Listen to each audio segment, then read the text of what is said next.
So it should be understood as a dramatic and historic event in Israel. There was nothing like it.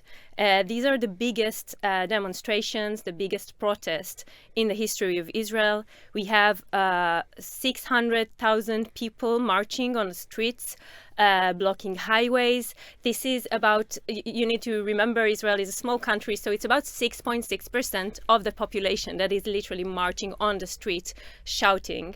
And it would be like 4.5 million Brits marching down the streets, basically protesting against the government. Apart from the marches and the protests and the demonstrations, you have a full-on strike today. You have our airport, the only airport in Israel, shut down today. And everything, basically, there is a whole chaos.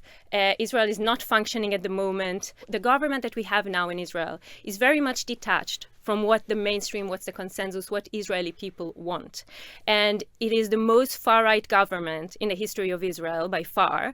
And its representatives are far more extremist, religious, racist than the population, conservative.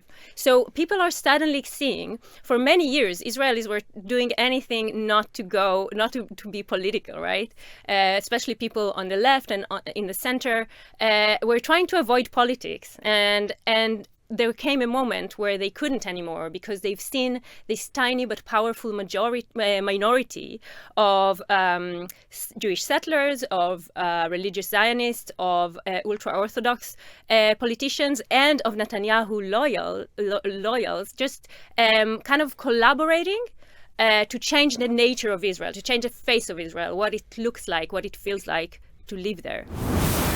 The News Agents. This is a Global Player original podcast.